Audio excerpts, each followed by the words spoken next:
Hello, everybody. Welcome to Macro Money. This is Ilya Spivak, head of global macro at tastylive, and our week of macro data and event risk overload continues.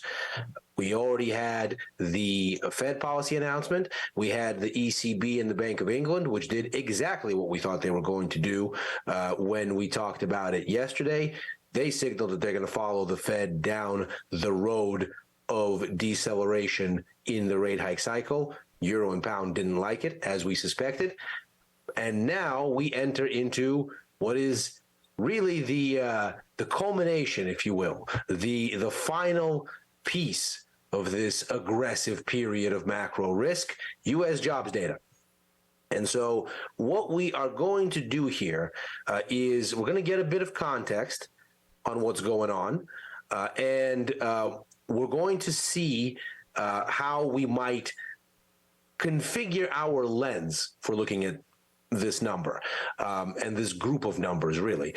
The general sense that I have in looking at economic data is the reason why the trading of individual data releases can be so challenging is even if you knew the number, it can be difficult to actually know what to buy or sell or at what levels to do it because there's no telling how the markets may interpret the number. It's often contextual. And so we're going to see if we can fine-tune our lens here for how the markets might read this. And of course, to the extent that economic data is really market moving only when it deviates from expectations and only when it catches markets somewhat off sides. If everything is baked in, there's really no reason to shift capital back and forth, and so there's no reason for volatility.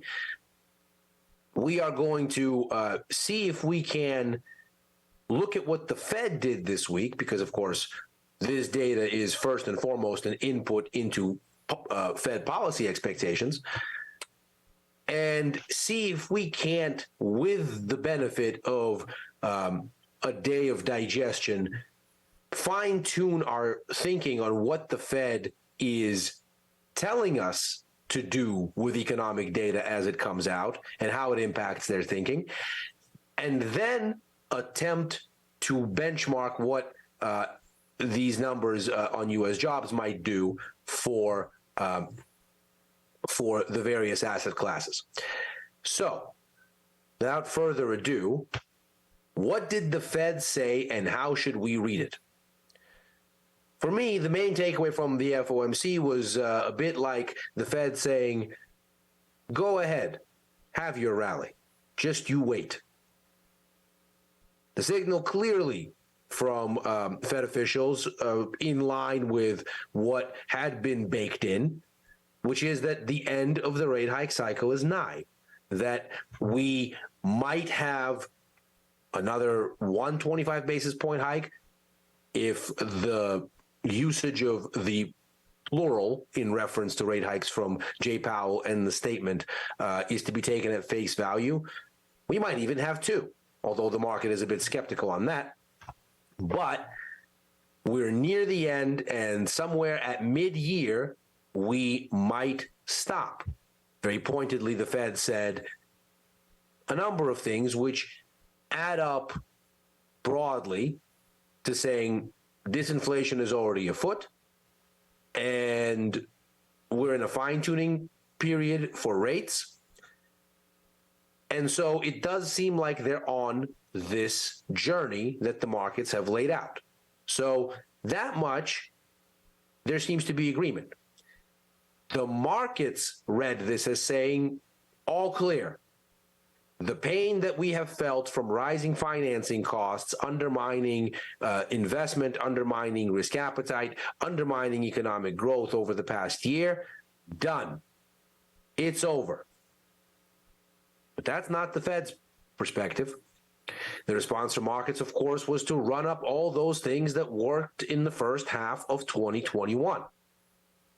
The riskier, the better. Crypto was up. The index of profitless tech companies from UBS soaring, all of those things that looked awful in 2022 because they looked like they wouldn't work at a higher rate of borrowing, all of those things have been the leaders in the rallies that we've seen, certainly in the wake of the Fed, but also really since mid-October, early November. Really, very kind of obviously trying to look like a correction of the 2022 story. The Fed's message may have been a little bit more nuanced. The comments that we got from the Fed that ultimately encouraged this kind of behavior from markets seem to be their kind of cavalier attitude toward the loosening of financial conditions that the rally in stocks so far and the rally in risky assets so far has given us. Markets thought that we were going to get something much closer to what we saw in December, where the Fed railed against these things, saying this is undermining the tightening that's helping to cool inflation. But not so much this time. The Fed was much more cavalier, much more easygoing, saying, look, we haven't reached the full level of restrictive policy that we want, and also there's a bit more tightening to do, there's a bit more hiking to do, and also the lag in absorbing the tightening that has already been done, which is quite a lot in a very short period of time, 425 basis points or 4.25% in just 10 months. Quite a lot, very quickly. So still quite a bit of it is waiting to be absorbed. And it'll be some time yet before that pain is felt. So the Fed effectively is saying, you know why we're not worried about the change in financial conditions? You know why we're not worried that they're looser? Because when all of this pain hits you, you all are not going to be this cheery. With that in mind, the lens that we have to look at here starts to take shape. And the first question we obviously have to ask ourselves is, well, how cheery are markets? They've clearly concluded that whatever economic consternation that's going on now that's given us this, this rally is not so bad, that it's close enough to a soft landing that everything's okay. If we look at GDP growth expectations, they've been coming down. In fact, they haven't really improved throughout the period of the rally. Notice there, October, December, into February of this year, we're not seeing any meaningful pickup there to say, oh, you know why stocks are rallying? There's been an improvement in the growth story. That's not what that looks like. It looks like the market is still relatively negative on where growth is going. 2023 numbers may be stabilizing a bit. Numbers for 2024, even just very recently, are still deteriorating. Let's look at where activity surveys are. Again, this is one of my favorite indicators, the S&P Global Purchasing Manager Indices. They work on a logic where 50 is neutral, above 50 is growth, below 50 is contraction. The farther you go in each direction is a measure of speed, a measure of pace. So you can see here that really since the middle of last year, the U.S. economy across manufacturing and service sectors combined, across manufacturing a bit later, across services a bit earlier in isolation, they've been contracting and the pace has been quickening for the most part. So we already have Fed-induced economic weakness. The interesting bit here is we have the economic weakness, we have the attending decline in growth expectations, but the markets are cheering as though this is the soft landing that they're looking for, that this is not bad enough to spook them. So are markets right, or are they not pessimistic enough? Well, looking at economic surprise indices, especially from December onward, if you look at the Bloomberg version, from November onward, if you look at the Citigroup version, these are indices that track the performance of U.S. economic data relative to forecasts. So not in absolute terms, but relative to what a average or a median, depending on the way that these numbers are constructed for different areas, the way that this performs relative to that. So they look at, for example, a number like the upcoming NFP report and say, what's the median forecast of economists from, let's say, a survey of Bloomberg's? How is the number going to perform against that? Number comes out, we either surprise topside or on the bottom or come in broadly in line. That's what goes into these indices. What we can see here is clearly in an increasing tendency to disappoint relative to expectations. So the economy is contracting. Expectations are not rosy, but clearly they are not dire enough because the actual results from data are falling even below that. And so there seems to be a disconnect. Well, how does that relate to what we're talking about with the guidance from the Fed and NFP? Let's have a look. Here are our expectations. We are looking for 190K on headline non-farm payrolls, so a slowdown in job creation, but by no means a catastrophic one, really within the range of recent values, near the average. Unemployment rate seen going up a hair from 3.5 to 3.6. Labor force participation steady at 62.3%. Average hourly earnings, which is the favored measure of wage inflation and the thing that Jay Powell sweats about when he sleeps. This is expected to come in from 4.6 to 4.3. This is that thing that makes inflation sticky if it gets out of hand. And so the Fed wants nothing more than to keep this contained.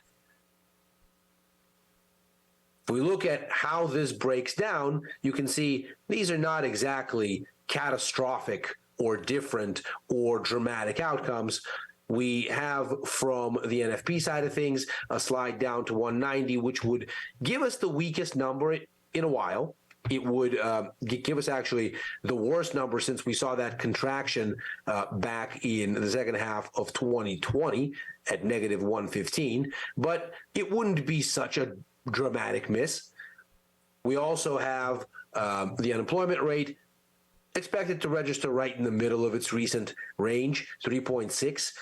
The range has been between 3.5 and 3.7.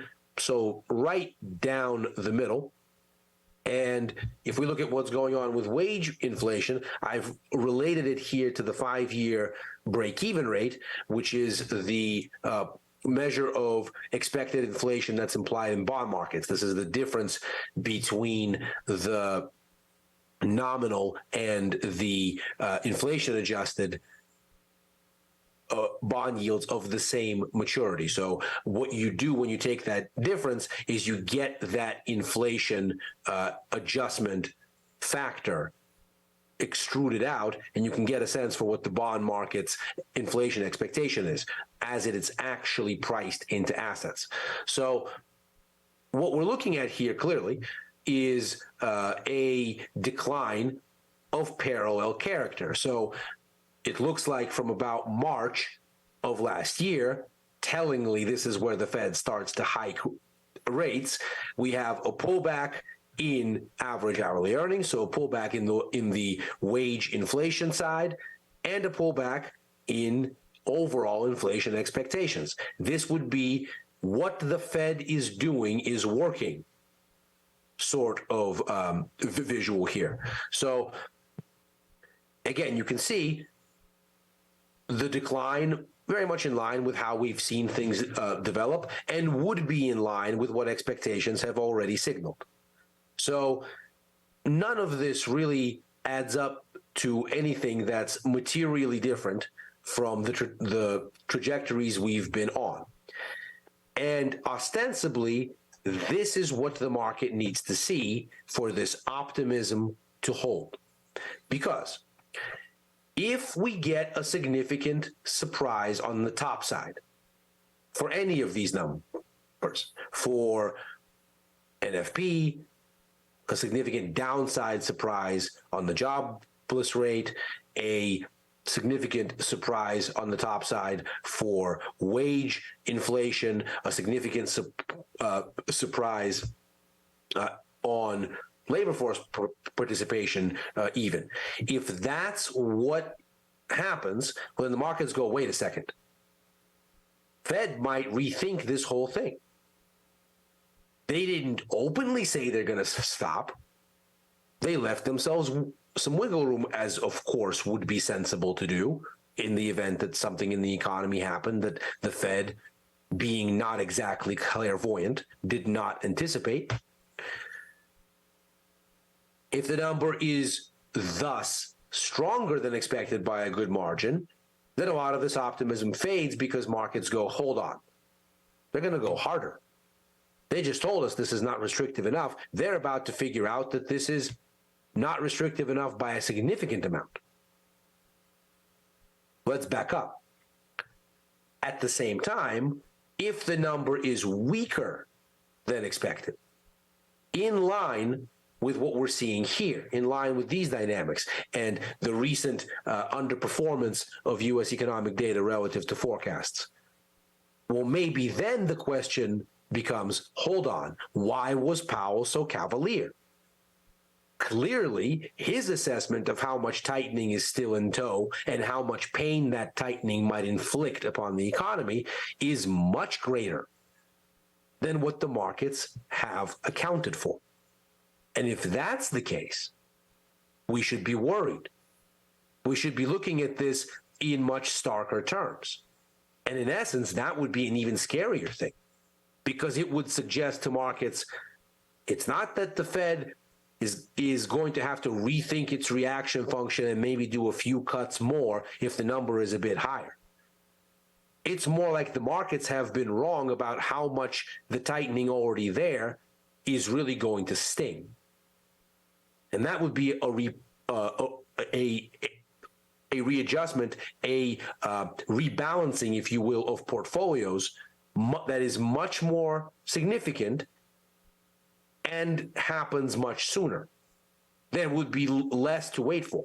Ultimately, one positive number is something that markets can reasonably set aside for the immediate term after some initial volatility and say, look, it's one number, it's labor market data, which is notoriously lagged. Let's not make too much hay of all of this. This is not something that should really be overly concerning to anyone. We should perhaps just set this aside and not worry about it all that much. If that's the case, maybe we get a degree of risk aversion on a higher number, but maybe then that risk aversion doesn't stick. Alternatively, if we get into a situation where the numbers are much weaker, there's a far more significant rethink that could need to occur.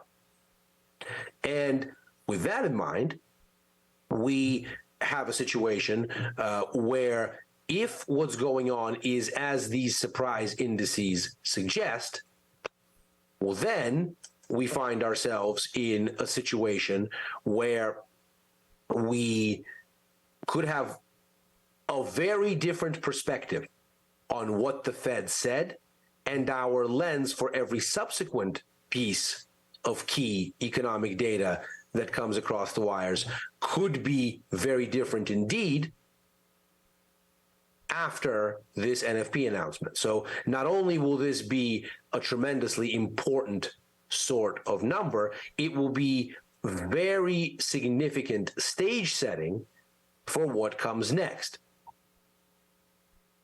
Now, what comes next is, of course, an incredibly interesting bit in its own right, because there isn't a whole lot of U.S. event risk on the calendar next week. And so however NFP shapes what's going on here will be exceedingly important, because we're not going to get another big number out of the U.S.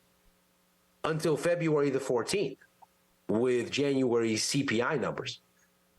So if this is how this goes, and the markets have to rethink in broad terms just what Jay Powell actually told them this week, well, then we end up in a situation here where it starts to feel like we are in that part of this story where perhaps speculation on the Fed's immediate actions is over.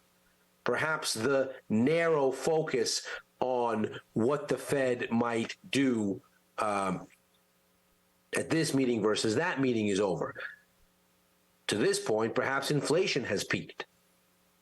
And certainly, as we've looked at in recent days, looking at CPI data lagged just a few months relative to break-even rate suggests that is in fact the case.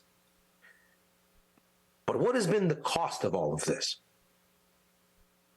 We've already seen that it's costing growth. There's significant contraction.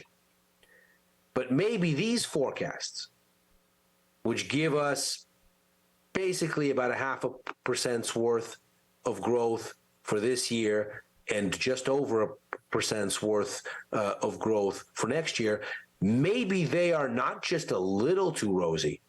Maybe they're a lot too rosy. And maybe the markets have much more room to adjust them down, which is going to make some of these moves recently in equities, some of the move higher across the risk spectrum, even if you look inside equities and the relationship between something like the NASDAQ and the Dow. Today was a case in point, the NASDAQ soaring, the Dow a bit lower. As we get, even inside the equity space, capital moving from safety into risk. Maybe the recovery in crypto. Maybe all of these moves are not here to stay. So a very impactful NFP number that may yet reset the picture, especially if there's a meaningful downside surprise.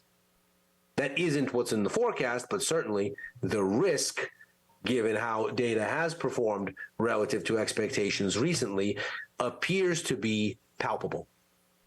This has been Macro Money. I am Ilya Spivak, head of global macro for Tasty Live. We do this show Monday through Thursday, every single week, right after overtime that we do with Chris Vecchio, the head of futures and Forex here at Tasty Live. Do come check us out here. My various off the camera thinking you can find via Twitter at Ilya Spivak. This wraps us up for the week. Good luck out there. We'll see you Monday. Godspeed.